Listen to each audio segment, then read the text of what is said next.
जय हिंद मेरे प्यारे साथियों, मैं अमित आप सभी का स्वागत करता हूं आपके अपने परिवार सरकारी नौकरी वाले यूट्यूब चैनल पर। उम्मीद करता हूं साथियों आप सबकी तैयारी बेहतरीन चल रही होगी। तो चलिए आज हम क्लास शुरू करते हैं आपकी रेलवे ग्रुप डी की। इसमें आपकी सेकंड क्लास है जो कि आपका 17 अगस्त 2022 को पेपर हुआ था। उसके शिफ्ट 2 का ऑफिशियल यहाँ पर आपका पेपर सोल्व किया जा रहा है।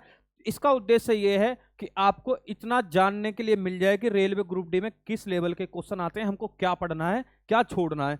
तो चलिए इससे पहले क्लास शुरू करने से पहले मैं आपको यहां पर बताना चाहता हूं, यदि आप इस क्लास की पीडीएफ चाहते हैं तो इस वीडियो का डिस्क्रिप्शन में हमारी एप्लीकेशन का लिंक होगा सरकारी नौकरी वाले। वहां पर आप पीडीएफ नोट्स में जाएंगे तो वहां पर आपकी जितनी भी क्लास चल रही हैं रेलवे ग्रुप डी से रिलेटेड, एनटीपीसी की और आपकी आरपीएफ की, सबके आपको यहां पर पीडीएफ देखने के लिए मिल जाएंगे। तो आप जरूर डाउनलोड कर लें इस वीडियो का डिस्क्रिप्शन से अपनी हमारी एप्लीकेशन सरकारी नौकरी वाले। तो चलिए हम पहला क्वेश्चन देखते हैं। पहले क्वेश्चन में क्या आपको संख्या दे रखी है, आंकड़े दे रखे हैं और उसका माध्यक पूछा है। माध्यक का मतलब क्या होता है, जैसे मान लीजिए आपकी 7 संख्याएं हैं तो आपका माध्यक क्या होगा, जो भी संख्या आपकी चौथे नंबर पर होगी वो आपका माध्यक होगा। हम यहां पर देख लेते हैं तो आपकी कितनी संख्याएं हैं, 3 3 6 3 9 और 1 10 आपकी संख्याएं हैं। इसमें हम माध्यक निकालने के लिए आपकी अरेंज कर लेंगे सारे के सारे आंकड़े जितने के जितने आपके नंबर है इंक्रीजिंग ऑर्डर में, यानी पहले छोटा उससे फिर बड़ा फिर बड़ा। ठीक है, तो यहां पर सबसे छोटा क्या है आपका 11 नंबर है। क्या है आपका 11 नंबर है।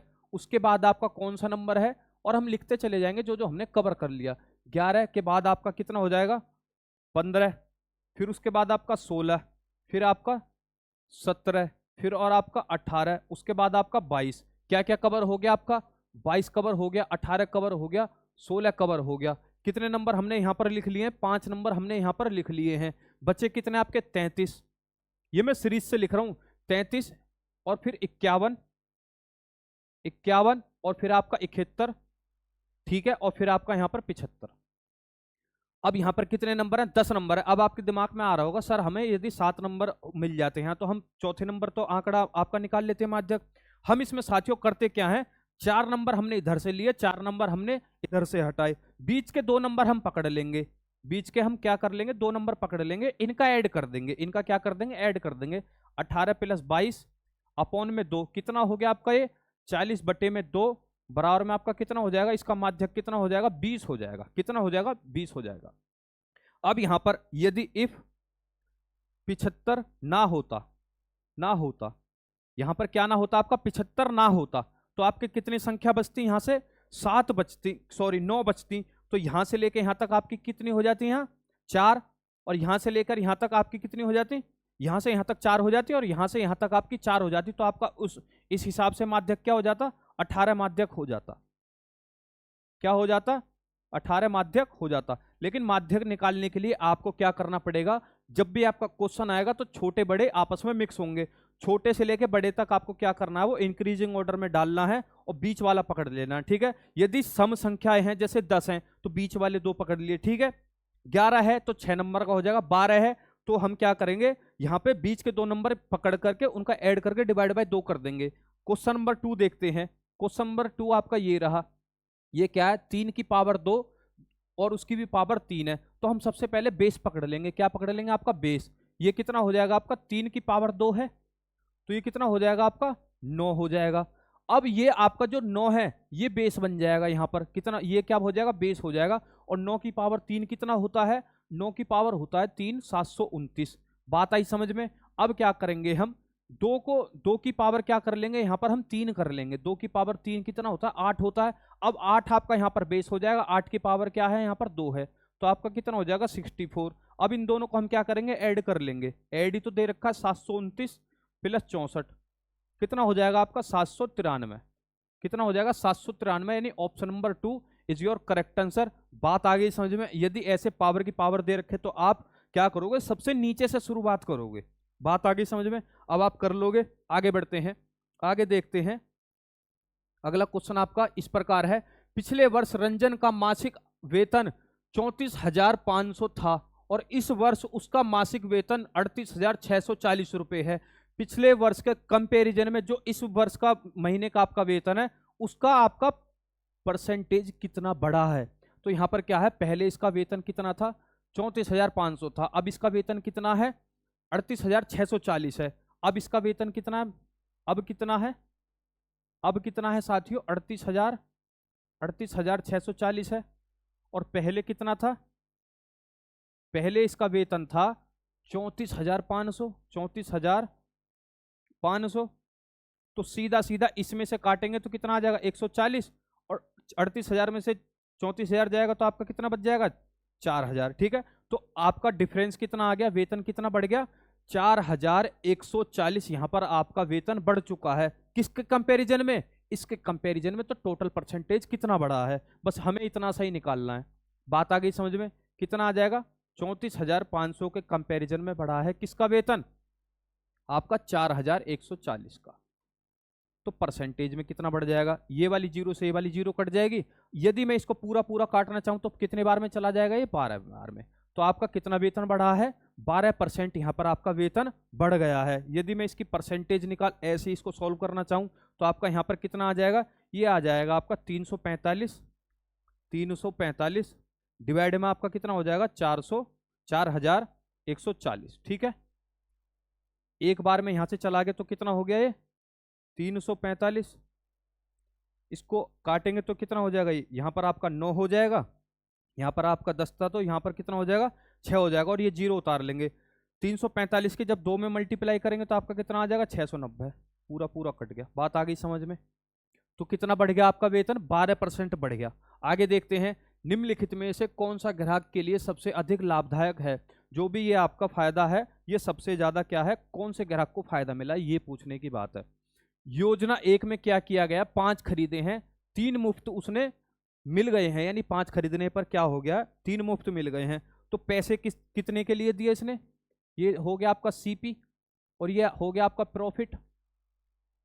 तो कितना प्रॉफिट हो गया? परसेंटेज निकालना पड़ेगा। जिसका परसेंटेज सबसे ज्यादा उसी का क्या हो जाएगा? यहां पर लाभ सबसे ज्यादा हो जाएगा। योजना 1 में क्या हुआ है आपका? 5 का तो उसने पैसा दिया, 3 का उसको लाभ हो गया। तो 100% पे कितना हो जाएगा? इसको काटेंगे पूरा कितने बार में? 2 बार में चला जाएगा। तो आपका कितना हो गया प्रॉफिट? 60% का। यहां तक कोई दिक्कत किसी बच्चे को? अब उसने क्या किया है योजना 2 में? उसने क्या किया है योजना टू में 5 खरीदे हैं, 6 मुफ्त मिल गए। इससे इसे पता चल गया कि सबसे ज्यादा प्रॉफिट में यही है। तो 100% में कितना? तो ये कितना आ जाएगा? 600 को जब मैं इससे काटूंगा तो आपका कितना हो जाएगा? 5 एकम 5, कितना चला गया इधर? 2 चला गया, 5 दूनी 10 और जीरो आपकी उतार ली। यानी इसको कितना प्रॉफिट है? 120% का है। यहां पर क्या है? 10 और 5 के 2 क्रमिक छूट दे दी गई हैं। तो ये तो कभी कंपैरिजन में हो ही नहीं सकता। ये मान लेते हैं इसको भी कितना छूट मिल गई होगी? 10% की। यहाँ पर 5 मिल गई होगी तो कितना हो गया? ये आपका 15% समथिंग कुछ आ जाएगा। ठीक है, यदि हमें इफेक्टिव छूट जाननी है तो उसके लिए भी फॉर्मूला है। जब भी 2 छूट दी जाती हैं तो उनकी कुल मिलाकर इफेक्टिव छूट कितनी है, इफेक्टिव डिस्काउंट कितना है, तो उसके लिए भी आपका ये रहा फॉर्मूला। एक्स कितना है? 10 का, वाई कितना? 5, ये कितना आपका? 5 इंटू में 10, ठीक है, अपॉन में 100। इससे काटेंगे तो आपका 1/2 आ जाएगा। ये कितना हो गया? 15.5%। ठीक है, यहां पर सबसे ज्यादा प्रॉफिट किसको है? बी वाले को, यानी योजना 2 को है। बात आ गई समझ में? इसका आंसर तीसरा ऑप्शन हो जाएगा। ठीक है, आगे बढ़ते हैं। एक पाठ्य पुस्तक में कुल पृष्ठ 892 है, इसे 2 भागों में बांटा गया। पुस्तक के दूसरे भाग में पहले भाग की तुलना में 52 पृष्ठ कम है। किसमें कम है? दूसरे भाग में। किसमें कम है? दूसरे भाग में। कितने कम है? 52 पेजेस कम है। ठीक है, पुस्तक के दूसरे भाग में कितने पृष्ठ हैं? तो मैं यहां पर ये लिख लेता हूं, टोटल इसके कितने पेज थे?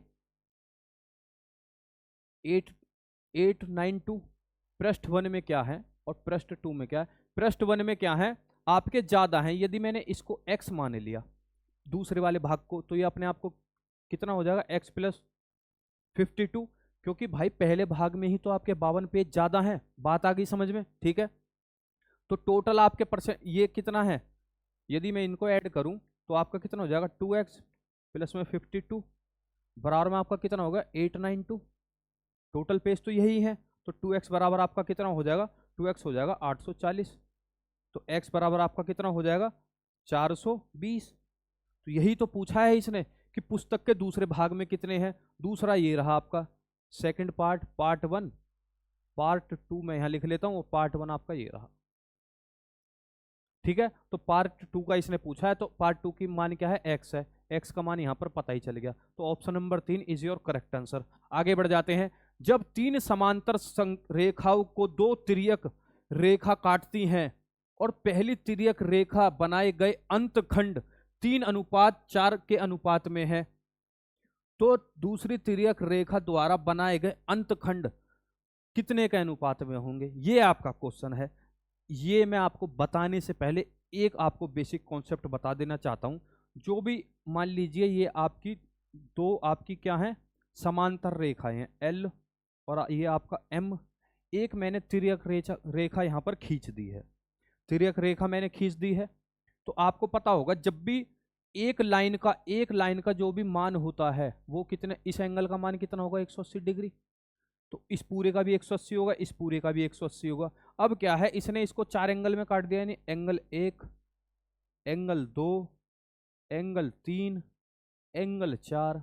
बात आ गई समझ में? ये कितना हो जाएगा, एंगल 5, एंगल 6, एंगल 7 और ये एंगल 8।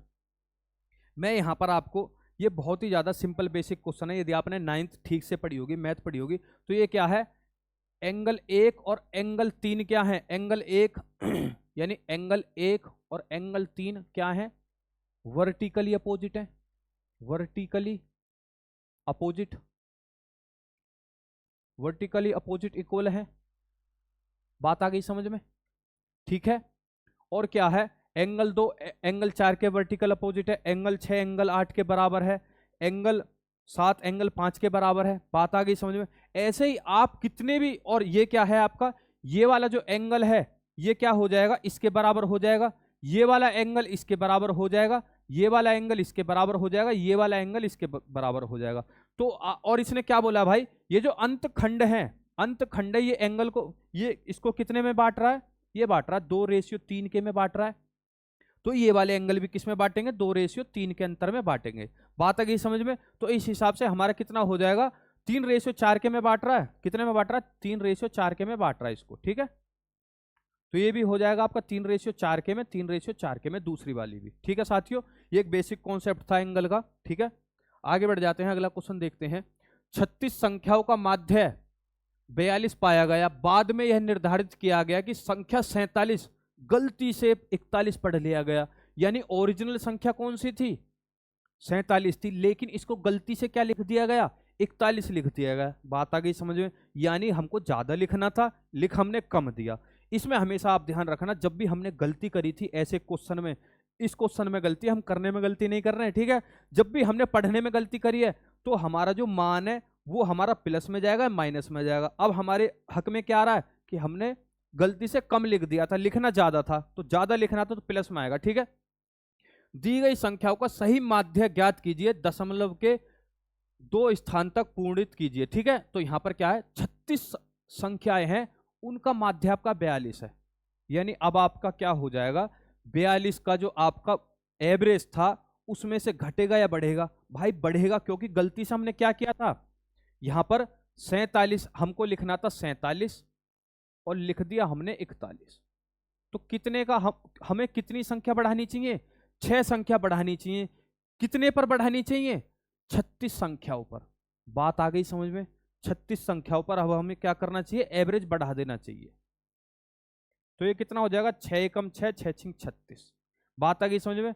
जब हम क्या करेंगे, इसको एक को क्या करेंगे, पॉइंट लेकर के हम क्या बना लेंगे, यहां पर 100 बना लेंगे। तो आपका 1/6 क्या होता है, ये होता है आपके 0.6, 0.16 आ जाएगा। ठीक है, 0.16 कहां पर बढ़ रहा है, 42.16 कहां, इसके आसपास है। तो option number 2 is your correct answer. बात आ गई समझ में? ठीक है, आगे बढ़ते हैं। आगे आपका क्वेश्चन क्या है, क्वेश्चन नंबर 9। ये आपका इस, जब भी आप ये देखो 2 साइन और ये देखो, इसको और इसको मिला करके यहाँ क्या है, यहाँ आपका रेशियो का है, क्या है आपका, ये आपका रेशियो है। ठीक है, रेशियो में निकालना है।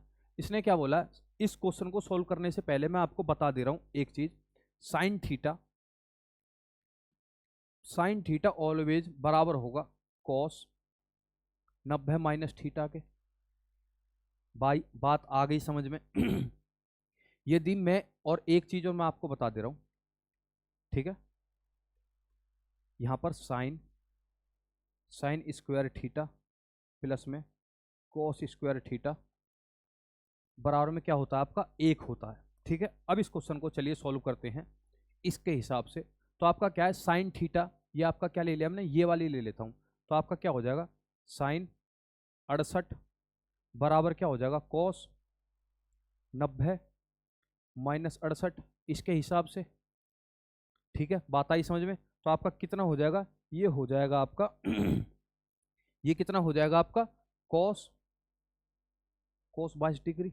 ठीक है, और जब हमारा ये क्या है, ये वाला एंगल सेम है, ये वाला एंगल सेम है, क्योंकि हमने क्या कर लिया यहाँ पर साइन 68 की जगह हमारा क्या आ चुका है, यहाँ पर कॉस 22 आ चुका है। ये हमें पता है कि साइन थीटा बराबर कॉस 90 माइनस थीटा बराबर होता है, तो इस हिसाब से हमारा कॉस 22 आ चुका है। यदि मैं इसको यहाँ पर ये लिख दूं, यहाँ पर आपका क्या हो जाएगा, अब यहाँ पर आपका हो जाएगा कॉस स्क्वायर 22। ठीक है, अब यहाँ पर क्या, ये भी आपका थीटा सेम है, ये भी आपका एंगल सेम है। जब भी एंगल सेम आते हैं और वर्ग में होते हैं और प्लस में होते हैं तो आपका क्या हो जाता है, 1 आ जाता है। बात आ गई समझ में। ऐसे ही हम क्या करेंगे, यहाँ पर एक मान को बदल लेंगे। किसके मान को, हम इसके मान को बदल लेते हैं। तो यहाँ पर क्या आ जाएगा आपका कॉस थीटा बराबर क्या हो जाएगा, साइन 90 माइनस थीटा। ठीक है, यहाँ पर क्या है आपका कॉस कितना है, कॉस कितना है, कॉस 33 है। कितना है, कॉस 33 है, बराबर में क्या हो जाएगा, साइन 90 माइनस 33 हो जाएगा। तो आपका ये कितना हो जाएगा, यहाँ पर ये हो जाएगा आपका साइन 57। ठीक है, तो इसकी जगह मैं यहाँ पर क्या लिख सकता हूँ, इसकी जगह मैं यहाँ पर लिख सकता हूँ साइन स्क्वायर 57 लिख सकता हूँ या नहीं। साइन स्क्वायर 57 ये क्या है, कॉस प्लस कॉस स्क्वायर 57 भी क्या हो जाएगा, 1 हो जाएगा। तो इसका आंसर क्या बन जाएगा, 1:1 में आ जाएगा। हाँ या नहीं, बात आई समझ में या नहीं आई। ये आप दोनों, आपको इस क्वेश्चन को सॉल्व करने के लिए ये दोनों चीज पता होनी जरूरी थी, तभी आप इस क्वेश्चन को सॉल्व कर पाते। ठीक है, आगे बढ़ते हैं। आगे आपका क्वेश्चन नंबर 10 है। क्वेश्चन नंबर 10 क्या कहता है, 96, 44 और अन्य संख्या x का लघुत्तम समापवर्त्य 576 है। नीचे दिए गए मानों में से कौन सा x का मान हो सकता है। यानी क्या है, 3 संख्या दे दी गई है, उनमें आपका तीनों का एलसीएम क्या है, 576 है। एक संख्या यहाँ पर मिस है, तो उसको हमें फाइंड करना है। तो हम क्या करेंगे, इस क्वेश्चन को हम ऑप्शन से करेंगे। यदि यहाँ पर इसने बोला x का मान मैं 144 रख लूँ, क्या कर लूँ, एक आपकी 96 हो गई, एक आपकी हो गई 144। ठीक है, और ये क्या है आपकी, यहाँ दी मैं 144 रख लेता हूँ, तो इन तीनों का एलसीएम क्या आ जाएगा, 288 आ जाएगा। 288 तो एलसीएम यहाँ पर है ही नहीं। ठीक है, तो यहाँ पर मैं क्या लिख लेता हूँ, यहाँ पर मैं ले लेता हूँ आपका 192, नहीं 192 नहीं लेता हूँ, यहाँ पे लेता हूँ मैं 288। क्या ले लेता हूँ, 288। इन तीनों का भी एलसीएम क्या आ जाएगा, यहाँ पर 288 ही आ जाएगा। बात आ गई समझ में। तो ना तो यहाँ पर आपका क्या होगा 288 होगा, ना ही यहाँ पर आपका 144 होगा। यदि 96 ही मैं यहाँ पर लिख दूं तब भी इसका एलसीएम क्या आना है, 288 आ जाएगा। यदि मैं इसको रख करके देखता हूँ, इसको रख करके मैं देखता हूँ, तो हाँ मेरा जरूर एलसीएम कितना आ जाएगा, 576। तो यहाँ पर एक ही ऐसी संख्या है कि यहाँ पर 192 रखते ही आपका एलसीएम क्या है, सेटिस्फाई हो जाएगा आपका क्वेश्चन। बात आ गई समझ में। अब यदि आपको यहाँ पे भी समझ में नहीं आया तो दूसरा भी तरीका मेरे पास है, दूसरे तरीके से भी हम यहाँ पर इसको कर सकते हैं। यहाँ पर क्या बोला गया, इनका एचसीएफ निकालते हैं। इनका क्या निकालते हैं, एचसीएफ निकाल लेते हैं। क्या निकाल लेते हैं, यहाँ पर इनका एचसीएफ निकाल लेते हैं। ठीक है, क्या कर लेते हैं, इनका यहाँ पर एचसीएफ निकाल लेते हैं। एचसीएफ क्या होगा, यहाँ पर इसका एचसीएफ हो जाएगा कितना, इसका 48 हो जाएगा, और इसका भी हो जाएगा। कितने बार में गया, 2 बार में गया। ये कितनी बार में चला जाएगा, 3 बार में चला जाएगा। कितनी बार में, 3 बार में। ये इसका भी 48 है। ठीक है, और यहाँ पे भी मैं आपको एक बात बताना चाहूंगा, ये इसमें इसलिए नहीं हो सकता क्योंकि भाई यदि तीसरी भी संख्या इसको ये ही रखनी होती तो क्या कहते हैं, ये इसको रखता ही नहीं, इसको हटा देता। 296 भी नहीं रख सकता क्योंकि वो ऑलरेडी क्या है, आपकी संख्या दे रखी है। अब यहां पर यदि मैं 192 रखता हूं, 288 288 रख दूंगा। 288 का मतलब क्या होगा, छोटी से छोटी हमको संख्या लेनी है, तो यहाँ पर आपका क्या लेना पड़ेगा, 192 ही लेना पड़ेगा। ठीक है, आगे देखते हैं। यदि एक गोले का आयतन 36 पाई है, 36 पाई सेंटीमीटर क्यूब है, तो गोले का व्यास कितना होगा, गोले का व्यास कितना होगा। ठीक है, अब यहां पर क्या दे दिया गया है, एक आपका क्या है, गोला है, आयतन है, इसका आयतन कितना है, आयतन यहां पर यानी कि वॉल्यूम, वॉल्यूम यहां पर कितना दे रखा, 36 पाई, और इसका वॉल्यूम होता क्या है, 4/3 पाई आर की क्यूब। ठीक है, यहां पर बोला क्या आपका, 4/3 पाई आर की क्यूब, दे कितना रखा, 36 पाई, 36 पाई दे रखा है या नहीं दे रखा। यहां से ये कट गया, यहां से ये चला गया 9 बार में, बात आ गई समझ में। ऊपर क्या होगा, आर की क्यूब हो जाएगा, और ये कितना हो जाएगा, 9 इंटू में 3, तो आर की क्यूब बराबर कितना हो जाएगा, 27 हो जाएगा। इसको मैंने अंडर रूट की पावर 3 कर दिया। ठीक है, तो यहाँ पर आर निकल ही आएगा, और यहाँ पर कितना आ जाएगा, यहाँ पर आ जाएगा 3। ये आपका आ गया रेडियस। रेडियस क्या है, हम यदि डायमीटर निकालना चाहते हैं तो रेडियस का 2r हो जाता है, तो कितना हो जाएगा, 3 इंटू में 2, यानी इसका आर रेडियस कितना, डायमीटर कितना हो जाएगा, 6। बात आ गई समझ में। यहाँ पर कितना दे रखा था फॉर्मूला आपका, इसका आयतन यानी इसका क्या दे रखा था, गोले का आपका रेडियस निकाल दे रखा है फॉर्मूले में। रेडियस यदि हमने निकाल लिया तो रेडियस का ही तो 2r होता है आपका व्यास। आगे बढ़ते हैं, आगे देखते हैं क्वेश्चन नंबर 12। 3x2, यहाँ पर आप क्या लगा लेना साथियों, 3x की पावर 2 मान लेना इसको। ठीक है, थोड़ा टाइपिंग मिस्टेक हो गई है। ठीक है, 3x की power 2 plus 6x minus 5 equal to 0 के मूलों की वृत्ति क्या होगी, मूलों की यानी इनके रूट्स जो हैं उनकी वृत्ति यहाँ पर क्या होगी। मूलों की वृत्ति हमेशा आप निकालने के लिए ना एक फॉर्मूला ध्यान रखना, d बराबर b² माइनस 4ac। ये आप हमेशा ध्यान रखना, रूट्स का नेचर जानने के लिए ये बहुत जरूरी है। यानी इसको क्या बोलते हैं, विविक्त कर बोलते हैं हिंदी में, और डिस्क्रिमिनेंट बोलते हैं आपका इसमें इंग्लिश में। यदि इसका d बराबर क्या है, आपका क्या है, 0 है, तो यहां पर क्या आ जाएगा, equal, equal and real roots, real roots. ठीक है, यदि d क्या है, 0 से बड़ा है, तो यहां पर क्या हो जाएगा, रियल एंड अनइक्वल। अब क्या होंगे, रूट्स अनइक्वल होंगे। ठीक है, अब d जो है वो छोटा है 0 से, तो यहां पर क्या हो जाएगा आपका, वास्तविक अनरियल रूट्स हो जाएंगे। क्या हो जाएंगे, अनरियल रूट्स। यहां तक क्लियर है, क्या होंगे, वो वास्तविक मूल नहीं होंगे। ये तीनों आपको कंडीशन ध्यान रखनी है, क्योंकि ग्रुप डी में इससे भर भर के क्वेश्चन आते हैं। अब हम इसको सॉल्व करते हैं। चलिए, इसमें क्या दे रखा है, और ये क्या होता है, ये आपका होता है ए, ये होता है बी, ये होता है सी। बात आ गई समझ में। डी हम निकालने की कोशिश करेंगे। डी क्या है, डी बराबर क्या होता है, b² माइनस 4ac बराबर हो गया आपका डी। अब इसको हमें चेक करना है कि ये 0 से बड़ा आएगा छोटा आएगा। बी हमारा क्या आ गया, 6, 6 का हम क्या कर लेंगे, स्क्वायर, क्या कर लेंगे हम, 6 का स्क्वायर, माइनस ए कितना है, यहां पर हमारा 3 है, ए कितना है यहां पर, AC कितना आ जाएगा, 4ac। ठीक है, सी हमारा कितना है यहां पर, -5 है, कितना है, ए हमने लिखा ही नहीं, और आपका क्या हो जाएगा यहां पर -5 है। ठीक है, अब तक आपने सॉल्व कर भी लिया होगा। ये कितना हो जाएगा, 6 × 36, 4 × 12, 12 × 60, माइनस माइनस प्लस, ये कितना हो जाएगा 60। यानी ये d बराबर आपका क्या हो गया, 96 आ गया।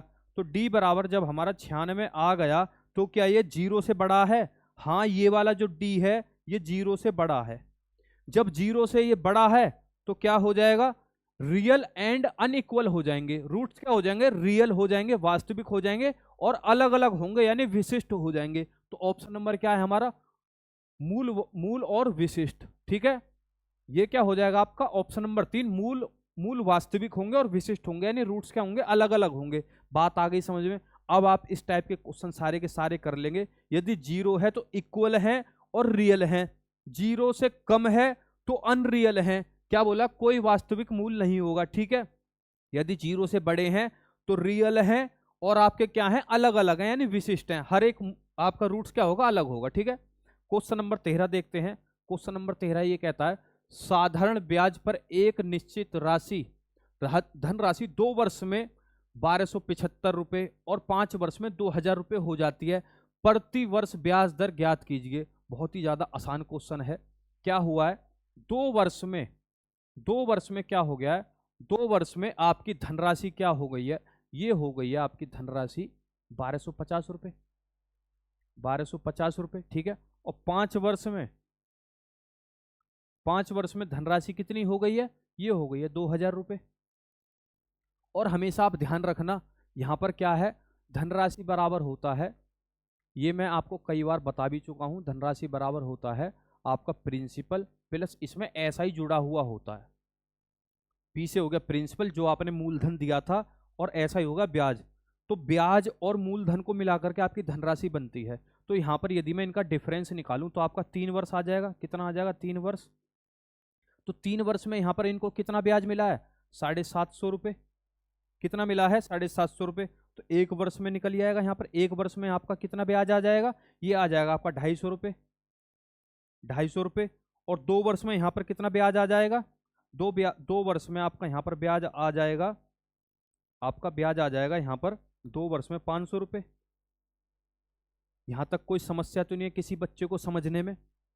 यदि इस क्वेश्चन को हम 2 तरीके से कर सकते हैं, क्या कर सकते हैं, इस क्वेश्चन को हम 2 तरीके से कर सकते हैं। एक तो आपका ऐसा ही है, सीधा सीधा P into R into T upon में 100, बात खत्म। ऐसा ही आपका कितना है, 500 है, बराबर में P कितना है आपका, P कितना हो जाएगा आपका यहाँ पर 750, कितना हो जाएगा P अब आपका यहाँ पर कितना हो जाएगा। यदि मैं इसमें से 2 साल का ब्याज निकाल दूं तो आपका P कितना हो जाएगा, 750 रुपए हो जाएगा। भाई यहाँ पर 2 सालों में ही तो क्या हो रहा था, 1250 रुपए धनराशि हो रही थी। यदि इसमें से मैं 2 साल का ब्याज निकाल दूं तो वो इतना पैसा आ गया जितना ब्याज पे दिया गया था, तो 750 आ गया। रेट ऑफ इंटरेस्ट निकालना है, टाइम आपको 2 साल का दे ही रखा है, अपॉन में 100 हो जाएगा, ठीक है। अब एक काम करते हैं, इसको यहां से हटा देते हैं। कितने बार में चला जाएगा, ये चला जाएगा आपके 50 बार में, ठीक है। यहां से इसको काटा, ठीक है। और ये आपका कितने बार में जाएगा, 5 एकम 5 और 5 पंजे 25, तो आपका कितना हो गया ये 500 और अपॉन में आपका 15, ठीक है। वरना हम इसको यहां से भी काट सकते हैं, किससे काट सकते हैं, 5 तिया कितने में चला जाएगा, 5 तिया 15 और 5 100 हो जाएगा, ठीक है। तो आपका कितना आ गया, 100 बटे में 3 बराबर में आर। जब इसको आप काटोगे तो 33.33 आ जाएगा, ठीक है। कितना आ जाएगा, 33.33। बात आ गई समझ में। आगे बढ़ते हैं। क्वेश्चन नंबर 14 क्या कहता है, निम्नलिखित में से कौन सा 4 और 8 दोनों से विभाज्य है, यानी इनमें से कौन सा ऐसा नंबर है जो 4 से भी विभाजित है और 8 से भी विभाजित है। कोई नहीं, आगे। अब देखो, जब भी आपको देखना हो डिविजिबिलिटी रूल तो लास्ट वाली संख्या देख लो। लास्ट वाली संख्या क्या है, 2 से विभाजित होनी चाहिए, ठीक है। लास्ट की 2 संख्या आपकी क्या होनी चाहिए, 4 से विभाजित होनी चाहिए, जब भी आपका विभाजित होगा। और यदि 8 का जानना है तो आपकी लास्ट की 3 संख्या 8 से विभाजित होनी चाहिए। बात आ गई समझ में। जब भी आपका 2 का, 4 का, 8 का, 16 का, 32 का रूल जानना है कि भाई कौन किससे डिविजिबल होगा, तो आप एक काम करते जाना, पीछे से एक संख्या बढ़ाते जाना और डबल करते जाना। यदि ये 2 से विभाजित है तो विभाजित हो जाएगी, और एक आगे गए यानी ये 2 संख्या ले ली। अब इसको चेक करना है कि ये 4 से विभाजित होगी या नहीं। 8 का पता करना है तो लास्ट की 3 संख्या आपको विभाजित करके देख लेनी है, ठीक है। पहले हम ये चेक करते हैं, 8 चौक 32, 6 इधर गया, 62 आ गया। क्या 62 जो है 8 से विभाजित हो जाएगा पूर्ण रूप से, तो यहां पर नहीं होगा। आगे बढ़ते हैं, ये कितना हो जाएगा, 8 एकम 8 और 8 तिया 24, ये पूरा का पूरा विभाजित यहां से 8 से हो जाएगा। ये क्या है, अब 4 से चेक कर लेते हैं। 4 का क्या होता है, लास्ट की 2 डिजिट चेक करनी होती हैं। 4 छिंग 24 यानी ये 4 से विभाजित हो जाएगा। अब आपकी तसल्ली के लिए मैं इसको भी करके दिखा देता हूं। ये कितना हो जाएगा आपका, 8 से देखते हैं इन लास्ट की तीनों डिजिट को। 8 चौक 32, 2 बचा, 2 से आपका ये वाला 2 मिलकर 22 हो गया। 22 तो विभाजित नहीं होगा, तो इसका मतलब ये भी नहीं है। आगे देख लेते हैं। 8 एकम 8 बचा आपका 42, क्या 8 जो है 42 से विभाजित है? तो नहीं है। बस इतना इसका सिंपल सा रूल था, ठीक है। आगे बढ़ते हैं। इसने बोला है ये आपकी एक क्वाड्रेटिक संख्या है कि मूलों का गुणनफल क्या होगा। मूलों के गुणनफल का फॉर्मूला होता है, ये आपके मूल हैं अल्फा प्लस बीटा, ये आपके गुणनफल हैं। सॉरी, ये क्या है आपके गुणनफल पूछे हैं ना, तो गुणनफल भी निकाल लें। गुणनफल का मतलब होता है मल्टीप्लाई। बात आ गई समझ में? जब भी हम प्लस करेंगे, यानी इस क्वेश्चन से मैं आपके 2 क्वेश्चन कवर कर दे रहा हूं। जब भी आपका इन दोनों मूलों का क्या पूछा जाए, योग पूछा जाए, तो आप क्या करेंगे, यहां पर b अपॉन में a कर देंगे, और मूल का गुणनफल पूछा जाए तो c अपॉन में a कर देंगे। बात आ गई समझ में? इतनी सी बात है बस, ठीक है। अब हमसे पूछा क्या, इसका गुणनफल पूछा है। गुणनफल क्या होता है? c। ये क्या है आपका? c है, ये b है, और ये क्या है आपका? a है। बात आ गई समझ में? c कितना है? 6 है। a कितना है आपका? 3 है। बस सिंपल है। कितना आ गया आपका? 2 आ गया। 2 कौन से ऑप्शन में है? इस ऑप्शन में है। बात आ गई समझ में? यदि आपसे किसी क्वेश्चन में पूछ ले योगफल कि योग आपका क्या हो जाएगा, तो योग भी निकाल लेते हैं जब हमें पूरा का पूरा कॉन्सेप्ट ही पता है। योग कितना आपका? माइनस का क्या है? 13 है, और ये कितना हो जाएगा? 3। तो ये हो जाएगा आपका योगफल। बात आ गई समझ में? तो ये कितना हो गया आपका? ये आंसर हो गया, ठीक है। आगे बढ़ते हैं। आगे क्या है? 5 पुरुष और 6 महिला एक कार्य को 6 दिन में कर सकते हैं, जबकि 3 पुरुष और 5 महिलाएं उसी कार्य को 9 दिन में पूरा कर सकते हैं। अब क्वेश्चन क्या है, 3 पुरुष और 2 महिलाएं समान कार्य को करने में कितना समय लेंगे। यदि हमको यहां पर महिला की और पुरुष की एफिशिएंसी पता चल गई तो हम टोटल काम निकाल लेंगे। टोटल काम और क्षमता हमें पता चल गई तो हम समय निकाल लेंगे। यदि जिस बच्चे को नहीं पता तो उसके लिए मैं यहां पर लिखना चाहता हूं कि भाई क्षमता क्षमता गुना में समय बराबर में आपका क्या होता है? कार्य होता है, कुल कार्य। क्या होता है आपका? कुल कार्य। ये फॉर्मूला तो आपको पता ही होना चाहिए, बहुत ही ज्यादा बेसिक है। और फॉर्मूला भी नहीं, ये तो बस एकदम आपके खून में बह जाना चाहिए यदि आपको टाइम एंड वर्क के क्वेश्चन करने हैं। क्षमता क्या है भाई? 5 पुरुष हैं और 6 महिलाएं हैं। 5 पुरुष हैं यानी 5 मेल हैं, प्लस में आपकी कितनी है? 6 महिलाएं हैं, वुमेन है। ये हो गई आपकी क्षमताएं। भाई आदमी काम करेंगे वही तो क्षमताएं होंगी। समय कितना ले रहे हैं ये दोनों? 6 दिन ले रहे हैं। बात आ गई समझ में? तो ये क्या हो गया? ये क्षमता हो गई, ये समय हो गया, बराबर में आपका कुल कार्य हो जाएगा। अब उसने बोला है जबकि 3 पुरुष और 5 महिलाएं उसी कार्य को, यानी कार्य तो यही है, तो बराबर ले लिया, ठीक है। ये जो काम कर रहे हैं तीन पुरुष और 5 महिलाएं, तो 3 मैन और साथ में आपका क्या हो जाएगा? 5 वुमेन। कितना समय ले रहे हैं इस काम को करने के लिए? इसको करने के लिए ले रहे हैं ये 9 दिन। बात समझ में आ गई? काम बराबर काम हो गया, ठीक है। अब इसको हम सॉल्व कर लेते हैं। तो ये कितना हो जाएगा? 5 छिंग 30, 30 m, और ये कितना हो जाएगा? 6 छिंग 36 वुमेन, बराबर में 9 तिया 27 मैन, प्लस में 5 निम 45 वुमेन। बस इसको हम क्या कर लेंगे? अब सॉल्व कर लेंगे। ये जब इधर जाएगा तो आपका कितना बन जाएगा? 3 वुमेन, बराबर में ये जब इधर जाएगा तो ये घट जाएगा, तो ये कितना हो जाएगा आपका? 9 वुमेन, ठीक है। अरे वुमेन ही कर दिया सारा, ठीक है, हटा देते हैं इसको। ये कितना हो जाएगा? तो m, w को मैं नीचे ले आता हूं, ठीक है। इधर कितना रह गया? 9, और अपॉन में रह गया आपके 3। तो एफिशिएंसी कितनी आ गई? 3, और ये 1। बात आ गई समझ में? मैन की एफिशिएंसी कितनी है? 3 है, और एक वुमेन की एफिशिएंसी यहाँ पर कितनी है? 1 है। तो अब मैं यहाँ पर कुल कार्य निकाल सकता हूँ। कुल कार्य निकालने के लिए मुझे क्या करना पड़ेगा? इसकी जगह यदि मैं पुट करना चाहूँ तो 3 यहाँ पर पुट कर सकता हूँ, यहाँ पर 1 पुट कर सकता हूँ। तो 3 पंजे 15 और 6 एकम 6, 15 और 6 आपका कितना हो गया? बताओ। 15 और 6 आपका 21 हो गया। 21 छिक्के कुल कार्य यहाँ पर कितना हो जाएगा? कुल कार्य आपका हो जाएगा 21 इंटू में 6, 21 इंटू में 6 हो जाएगा। तो आपका कितना हो गया? ये हो जाएगा आपका 6 एकम 6, 6 दूनी 12, ठीक है। कितना हो जाएगा? 126 कुल कार्य हो जाएगा। अब यहां पर बोला क्या गया है, कुल कार्य हमें पता चल गया है। अब यहां पर क्या बोला गया है कि 3 पुरुष और 2 महिलाएं उस काम को कितने दिन में कर लेंगे। तो हमें यह जान लेना है कि 3 पुरुष और 2 महिलाओं की एफिशिएंसी कितनी होगी। तो हमें पता है कि मैन बराबर 3 है, तो यहां पर कितना हो जाएगा, मैन बराबर क्या हो जाएगी, यहां पर कितना हो जाएगा, मैन बराबर कितना हो जाएगा, 3 हो जाएगा, और यहाँ वुमेन बराबर 1 हो जाएगा। तो 3 3 9 और 2 11, कितना हो जाएगी, एफिशिएंसी क्षमता कितनी हो जाएगी इनकी, 11 क्षमता हो जाएगी। बात आ गई बात आ गई समझ में। तो समय बराबर आपका क्या हो जाएगा, कार्य अपॉन में क्षमता। भाई यही तो था, यदि समय बराबर क्या होगा, कार्य अपॉन में क्षमता हो जाएगा। ठीक है, तो कार्य आपका कितना है, 126 है, कितना है 126, डिवाइड में 11, कितना आ जाएगा आपका, 11 एकम 11, 11 एकम क्या बच जाएगा, 11 एकम 11। यदि मैं इसको डिवाइड करूं तो आपका 11 एकम 11 16 हुआ, 11 एकम 11, ऊपर का 5 बचा, नीचे 11 हो जाएगा। ठीक है, तो आपका ऑप्शन नंबर कौन सा है, ये option number A is your correct answer. ठीक है, आगे बढ़ते हैं।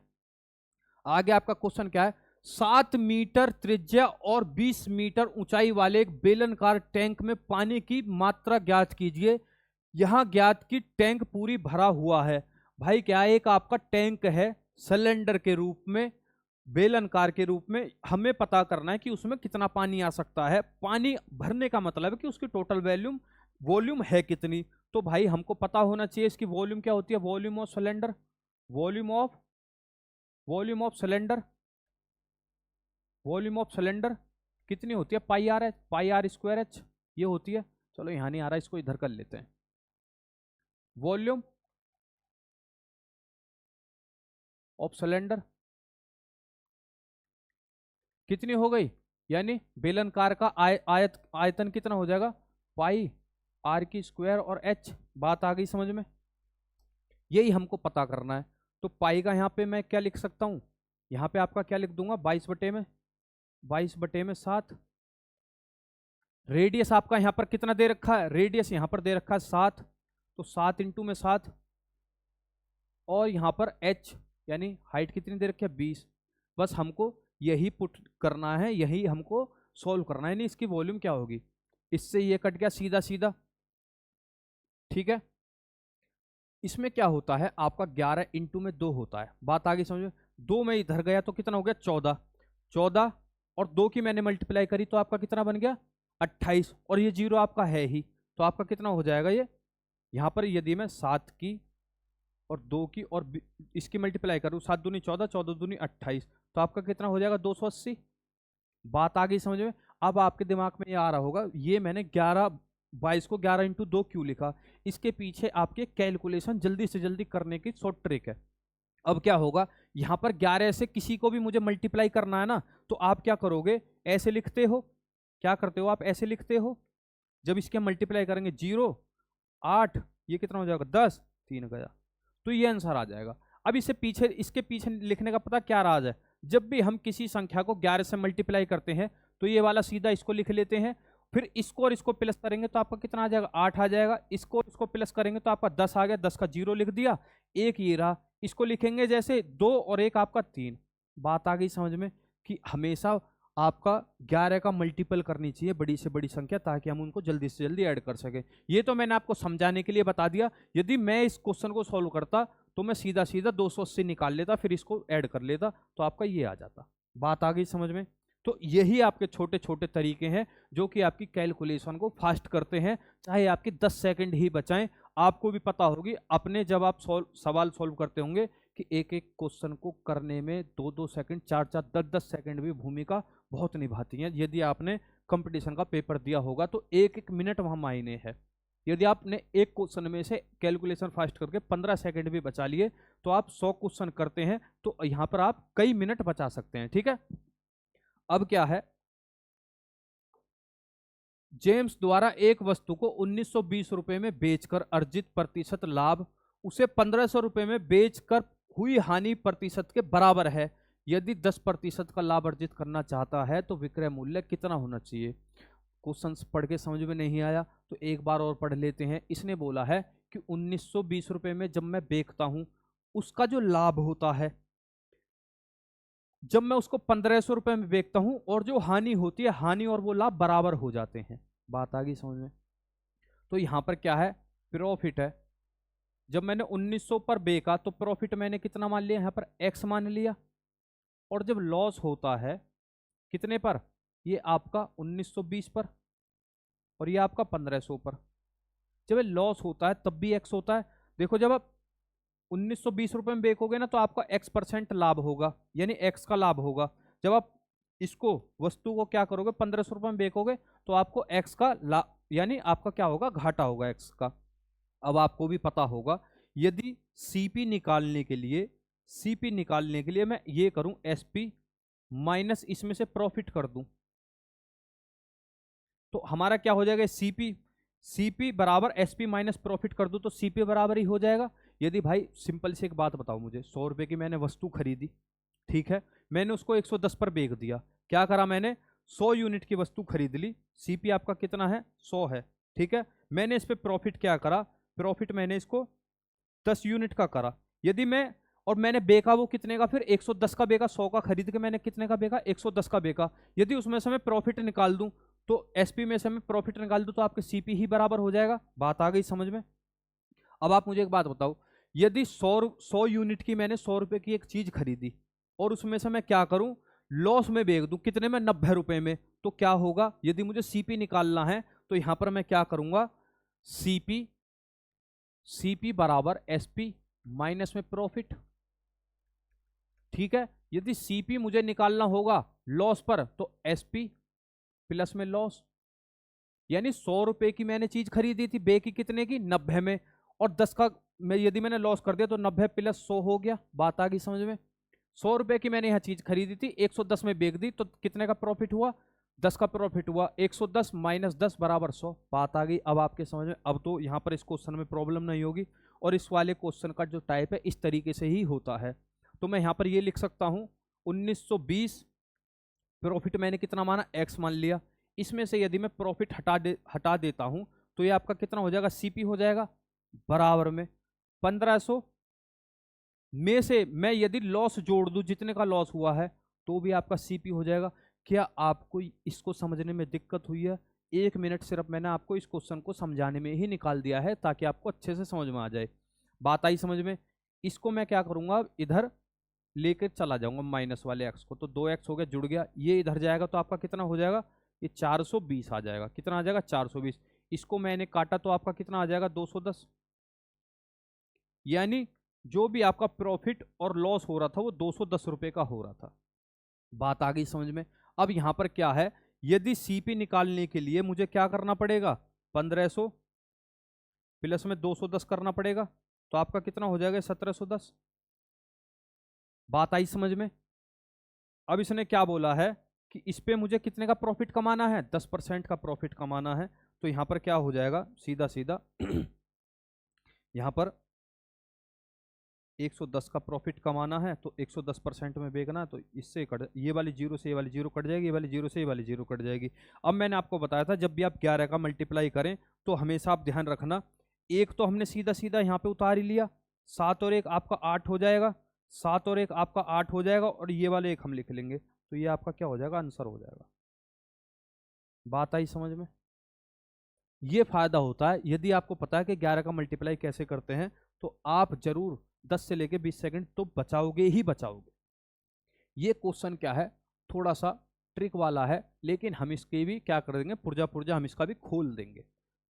सीधा सीधा इसमें सिंपल सी है, यदि आपको ये वाली कैलकुलेशन पता है, x minus y minus z minus z की स्क्वायर क्या होती है, ये होती है आपकी x की स्क्वायर प्लस में y की स्क्वायर प्लस में z की स्क्वायर माइनस में, अब देखो इसकी इसमें मल्टीप्लाई करो, क्या आ जाएगा आपका 2xy, इसकी इसमें मल्टीप्लाई करो 2xz, इसकी जब इसमें करोगे तो प्लस आएगा, बस एक ही प्लस आएगा, प्लस प्लस को आपको ध्यान रख लेना, yz। बात आ गई समझ में? ये इसका फॉर्मूला, जैसे a प्लस बी का होता है, ए प्लस बी का होल स्क्वायर होता है, ए की स्क्वायर बी की स्क्वायर प्लस 2ab, वैसे ही बस ये है, इसमें क्या 3 संख्या दे दी गई हैं, ठीक है। अब आपका क्या है, x ये रहा, एक्स ये रहा, क्या है, एक्स ये रहा, वाई ये रहा और जेड ये रहा। यहां तक दिक्कत नहीं है। चलो ये क्या करेंगे, अब एक्स का यदि मैं स्क्वायर करूं तो ये क्या हो जाएगा, 9 ए स्क्वायर हो जाएगा। बात आई समझ में, ये भी 9 जैसा ही लगने लगा है कुछ कुछ, ठीक है, 9 ए स्क्वायर हो जाएगा। अब क्या करना, बी का स्क्वायर, यदि वाई का स्क्वायर तो कितना है, वाई कितना है यहाँ पर 4b है, तो यहाँ पर कितना हो जाएगा 16 बी स्क्वायर हो जाएगा। जेड है तो जेड का स्क्वायर, जेड कितना है हमारा यहाँ पर 2c है, तो 4c का स्क्वायर हो जाएगा। कोई समस्या समझने में, समस्या नहीं है तो आगे बढ़ते हैं। माइनस का क्या है, 1 4 तिया 12, 12 दूनी 24 ए बी। कोई दिक्कत है, यदि आपको बस फॉर्मूला पता है तो सिंपल साथियों एक नर्सरी वाले बच्चों की तरह आप इस सॉल्व को सॉल्व कर दोगे। माइनस क्या करोगे, एक्स और जेड का माइनस, 3 दूनी 6 और दूनी 12, माइनस का 12 क्या आपका यहाँ पर कितना हो जाएगा, यहाँ पर ये कितना हो जाएगा AC, ठीक है। प्लस अब आप लगा लो इसको, और इसको जब आप मल्टीप्लाई करोगे तो प्लस आएगा, 4 दूनी 8 और 8 दूनी 16 क्या आ जाएगा आपका BC। बस मिला लो इसमें से कौन सा ऑप्शन बैठ रहा है, सिंपल खत्म हो जाएगा। क्या है, प्लस का BC, देखो प्लस का BC आ रहा है, ठीक है, माइनस का 4AB माइनस का 4AC आ रहा है, option number 3 is your correct answer. बस बात खत्म, आगे बढ़ते हैं। एक समतल पर 4 अलग अलग बिंदु हैं जिनमें से कोई भी 3 एक रेखीय नहीं है, उनसे होकर खींची जा सकने वाली अलग अलग सीधी रेखाओं की संख्या क्या होगी। ये आपका प्रोबेबिलिटी का क्वेश्चन है, ऐसे क्वेश्चन बहुत कम पूछे जाते हैं, लेकिन प्रोबेबिलिटी आपके यहाँ पर पॉइंट्स कितने हैं, नंबर बिंदु कितनी है यहाँ पर आपकी, बिंदु आपकी है यहाँ पर 4, ठीक है, कितनी है 4 मैं यहाँ पर मान लेता हूं। और यहाँ पर आपकी कोई भी एक समतल आपकी क्या रेखा बनेगी, तो भाई सीधी रेखा बनेगी, तो आपके 2 पॉइंट्स चाहिए। तो यहाँ पर एक रेखा की प्रोबेबिलिटी बनाने के लिए आपकी क्या चाहिए, क्या होना चाहिए आपको, यहाँ पर क्या होना चाहिए, ये थोड़ा हैंग हो गया बोर्ड, देख लेता हूं मैं, इसको हटा देता हूं, ठीक है, अब चल जाएगा बढ़िया। किसी भी सीधी रेखा को बनाने के लिए आपको कितनी बिंदु चाहिए, यहां पर मैंने मान लिया R, एक बिंदु को बनाने के लिए, यानी बिंदु 2 संख्या बनाने के लिए आपके यहां पर कितनी होनी चाहिए, 2 होनी चाहिए। तो आपका यहां पर प्रोबेबिलिटी क्या बन जाएगी, प्रोबेबिलिटी, स्पेलिंग गलत लिख दी, कितनी हो जाएगी, ये आपके हो जाएगी n की फैक्टोरियल अपॉन में r की फैक्टोरियल, n माइनस r की फैक्टोरियल। समझ में नहीं आ रहा तो कोई जरूरी नहीं है, एक दो क्वेश्चन हम यहाँ पर छोड़ भी सकते हैं, लेकिन मैं यहाँ पर क्वेश्चन नहीं छोड़ सकता, मेरा तो काम सॉल्व कराने का है। n आपका कितना है, फैक्टोरियल का मतलब क्या होता है, 4 का फैक्टोरियल अपॉन में r कितना हो जाएगा, r 2 का फैक्टोरियल तो 2 ही होता है, फिर भी लगा लेते हैं, ये कितना हो जाएगा 4 माइनस 2 का फैक्टोरियल। जब हम 4 को फैक्टोरियल निकालेंगे तो 4 इंटू 3 इंटू 2 इंटू 1 हो जाएगा, इसका कोई मतलब ही नहीं है, तो इसको हटा लेते हैं सीधा सीधा। 1 की मल्टीप्लाई किसी में भी करेंगे तो उससे कोई फर्क नहीं पड़ता, 2 और 1 2 हो जाएगा तो आपका 2 ही रहेगा। ये भी कितना हो, 4 में से 2 गए तो 2 1 2, ये भी आपका क्या हो जाएगा 2 ही हो जाएगा।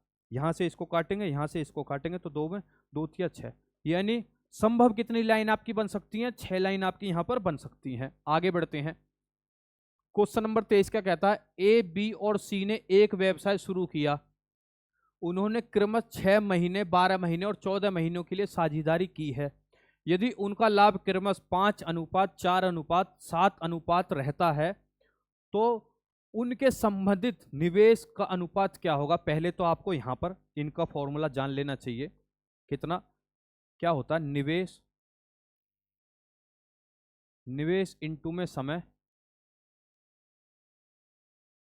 बराबर लाभ हिस्सा, लाभ का हिस्सा। बात आ गई समझ में, कोई बात नहीं, थोड़ा सा समझ लेना साथियों, ठीक है। लाभ का हिस्सा लिखा है, वो वैसे लिखा नहीं जा रहा बोर्ड पर, तो यहाँ पर मैं क्या मान लेता हूँ, आपका यहाँ पर निवेश क्या है, कितनी है यहाँ पर निवेश करने वाले, 1 2 3 है, एक बी सी है। मैं यहां पर मान लेता हूं आपका निवेश कितना रहा होगा। निवेश यहां पर ए ने ए किया होगा, बी ने बी किया होगा और सी ने सी किया होगा। बात आई समझ में। अब ये क्या हो जाएगा आपका, यहां पर समय किसको कितना लगा है, समय और जान लेते हैं। समय यहां पर इसको कितना लगा है, ए को 6 महीना, और इसको यहां पर कितना लगा है 12 महीना। इसको यहां पर कितना निवेश किया है इसने, 14 महीने। ठीक है, अब हम लाभ का भी हिस्सा जान लेते हैं।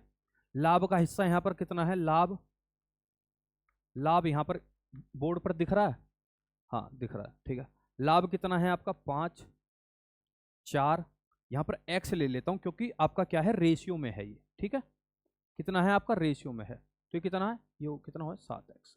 अब हमें यहां पर निकालना क्या है, निवेश का अनुपात निकालना है। निवेश मतलब क्या होता है, निवेश का मतलब होता है यहां पर, निवेश का बराबर होता है लाभ का हिस्सा, लाभ का हिस्सा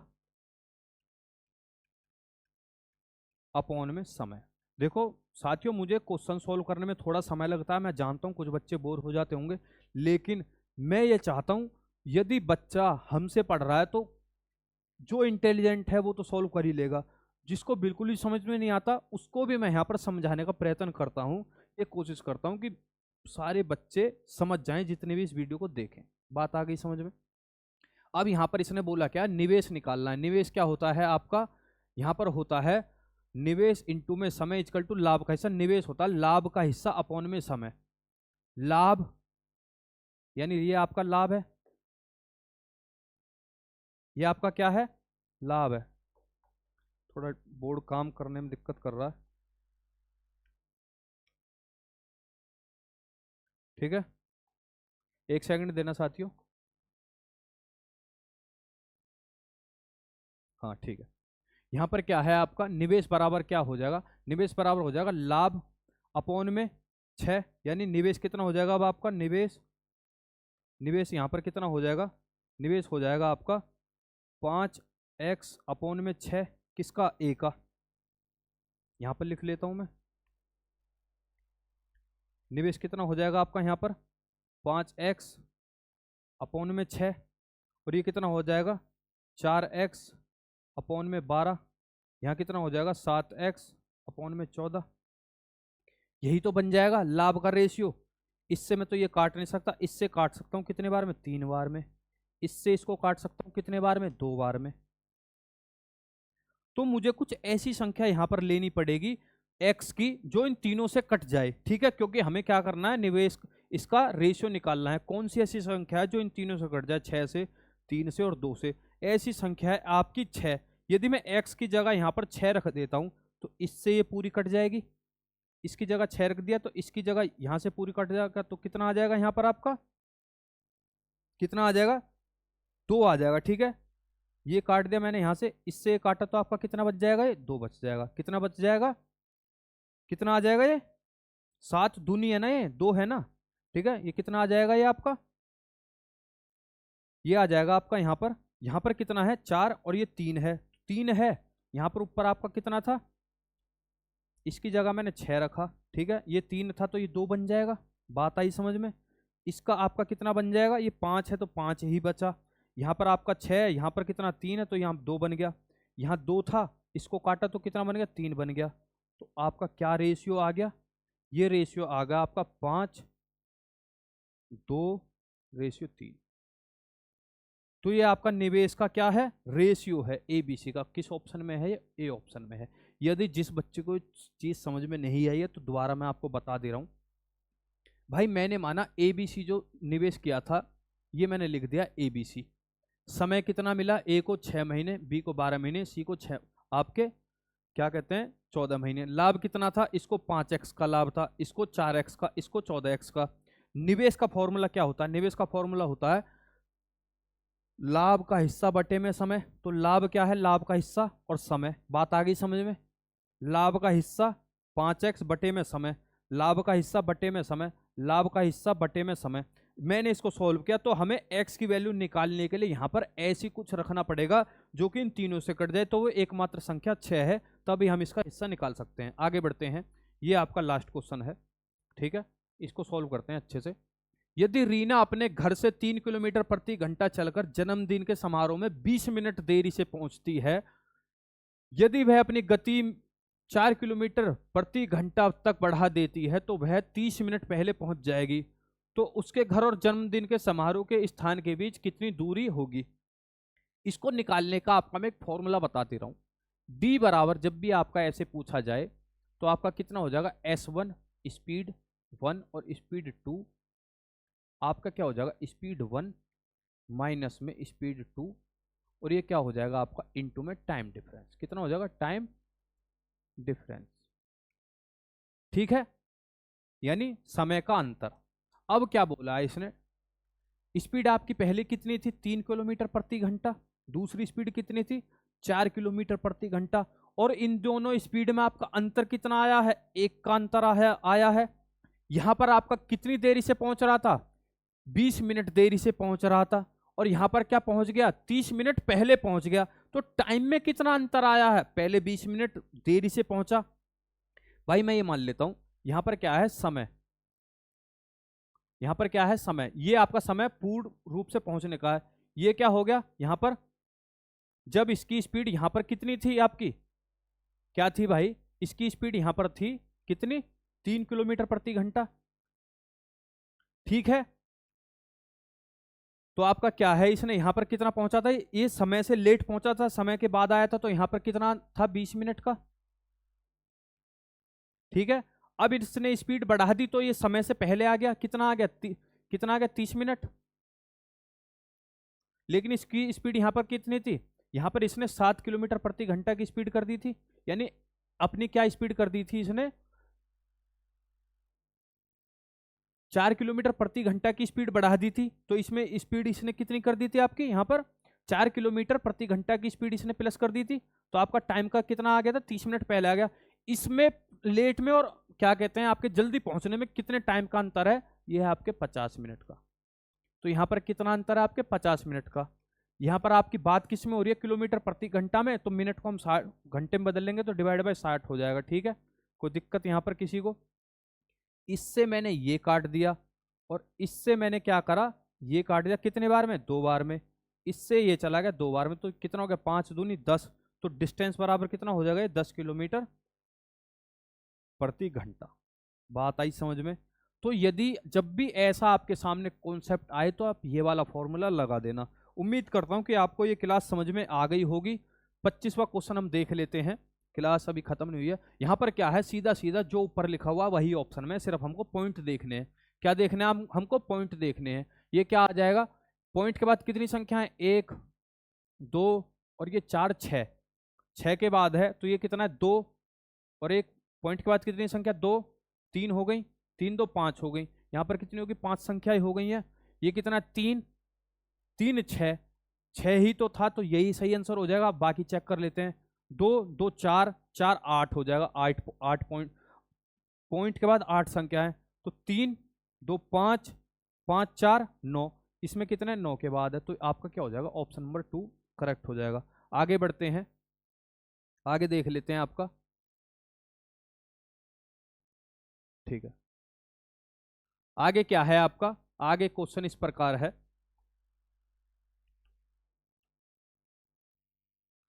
आगे क्या है, यदि टेस्ट नीचे दिया गया आलेख और तालिका निम्न 3 व्यक्तियों ए बी सी, यानी 3 व्यक्ति हैं ए बी सी हैं, ठीक है, द्वारा 3 परीक्षण टेस्ट 1 और टेस्ट 2 और टेस्ट 3 में प्राप्त अंकों को दर्शाती है। ये क्या है आपका, ये ए के अंक हैं टेस्ट 1 में, टेस्ट 2 में ये रहे, टेस्ट 3 में ये रहे, ठीक है।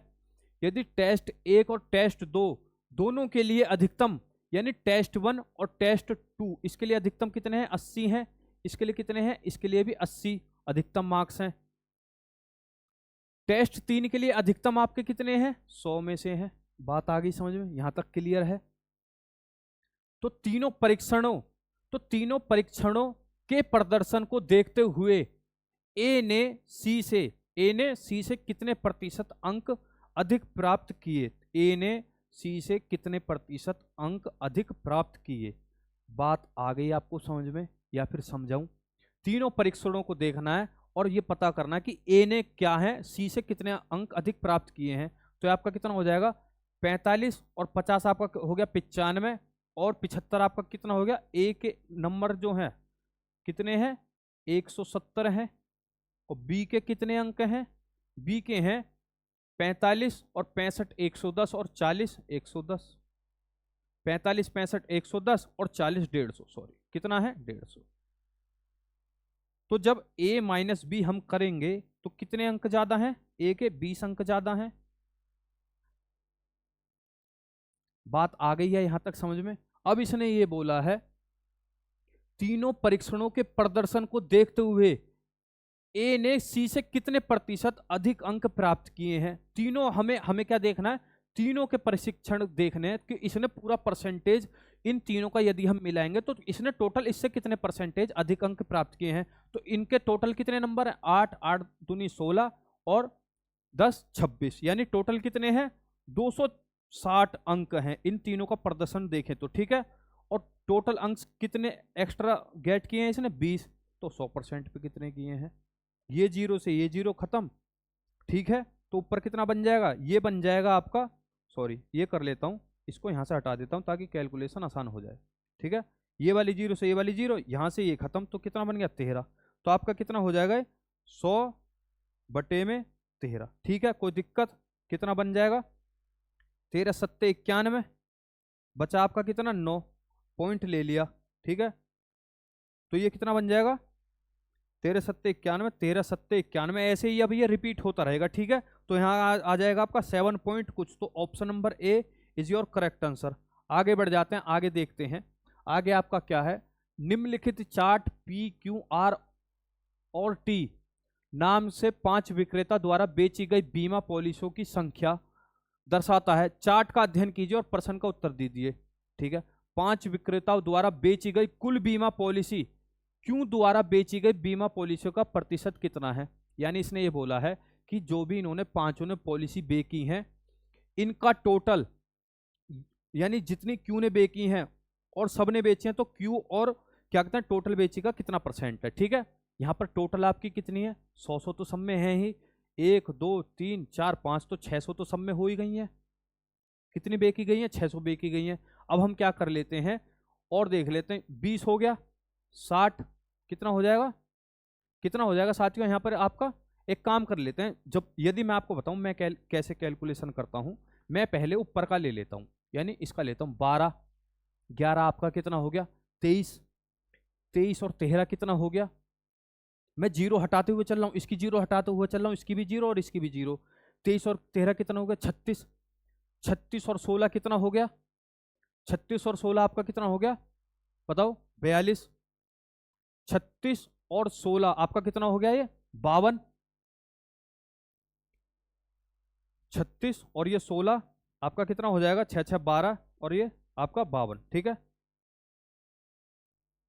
52 और 12 कितना हो जाएगा आपका 64, तो कितना हो गए 64 और जीरो जीरो हमने सबके हटाई थी तो जीरो मिला दिया, ठीक है।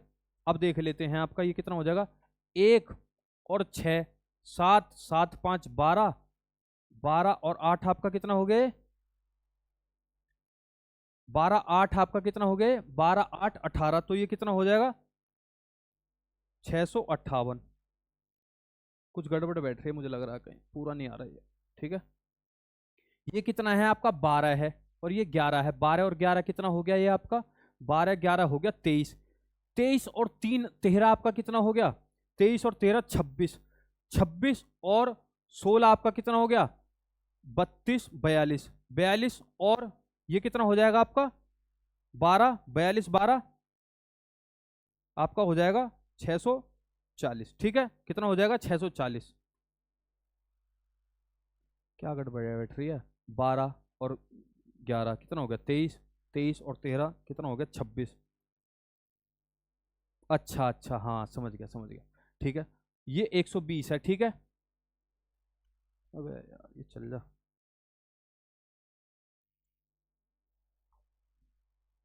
हाँ यहाँ गड़बड़ बैठे थी। ये कितना हो गया 12 और 11 कितना हो गया 23, 23 और 13 कितना हो जाएगा 36।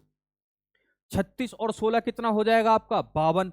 52 और 12 कितना हो जाएगा आपका 640। कितना हो जाएगा 60, यानी 64 हो जाएगा। और सबकी जीरो हटा के ये मैंने लगा दी, ठीक है। 8 और 5 कितना हो गया 13। 13 और 6 19 और एक ये 20, कितना हो जाएगा 20। तो टोटल इसका वैल्यू कितनी हो गई 660। तो कभी कभी कैलकुलेशन ऐसे परेशान कर देती है टीचरों को भी, ठीक है। तो उसकी कोई दिक्कत नहीं है। ये आपका टोटल कितना हो गया, सबकी सेल कितनी हो गई है 660, ठीक है। अब यहां पर इसने क्या बोला है कि क्यू ने कितनी सेल करी है, यहां पर 165 सेल की है। तो ये जो है टोटल इसके कितने परसेंटेज है, 165 जो है टोटल जितनी पॉलिसी सेल हुई है उसका क्यू कितना परसेंट है, बस ये हमको सॉल्व कर देना, बात खत्म। इतना सा हमारा क्या है यहाँ पर क्वेश्चन है, ठीक है। अब आगे हम क्या करेंगे, क्या कहते हैं, इससे ये पूरा का पूरा कितने बार में चला जाएगा 4 बार में, क्योंकि 16 चौके 64 और 5 चौक 20, बात आ गई समझ में। कितने बार में चला जाएगा 4 बार में। तो इससे इसको काटेंगे, आपका कितना आ जाएगा यहाँ पर 25। तो इसकी कितनी परसेंटेज है टोटल की क्यू की पॉलिसी 25%, ठीक है। बात आई समझ में। आगे बढ़ जाते हैं, आगे आपके क्वेश्चन खत्म है। यदि आप इस क्लास की पीडीएफ डाउनलोड करना चाहते हैं, एक दो कैलकुलेशन तो बहुत भारी भी पड़ जाती है, कभी कभी टीचर को भी ऐसा देखने के लिए मिल जाता है, उसकी कोई प्रॉब्लम नहीं है, वो तो ह्यूमन नेचर है, ठीक है। लेकिन आपकी कैलकुलेशन थोड़ी यहाँ पर अच्छी होनी चाहिए। यदि आप इस क्लास की पीडीएफ डाउनलोड करना चाहते हैं तो हमारी एप्लीकेशन डाउनलोड कर लेना, सरकारी नौकरी वाले, ये आपको इस वीडियो के डिस्क्रिप्शन में मिल जाएगी। डायरेक्ट आप प्ले स्टोर से डाउनलोड कर लेना, रजिस्टर कर लेना, वहां पर आप खोलना पीडीएफ नोट्स, ठीक है, क्लास नोट्स। वहां पे आपको सारी की सारी जितनी हमने आज तक आपकी क्लास कराई है, एनटीपीसी, रेलवे और जितनी भी आपकी क्लास है, सबकी आपको वहां पर पीडीएफ देखने के लिए मिल जाएंगी। तो मिलते हैं आपसे कल इसी समय अगली आपकी 17 अगस्त की 3rd शिफ्ट में। जब तक के लिए जय हिंद, जय भारत, तैयारी में लगे रहना। और इस साल आपको ग्रुप डी निकालना ही निकालना है, ठीक है साथियों। तो नमस्कार, विदा लेता हूं।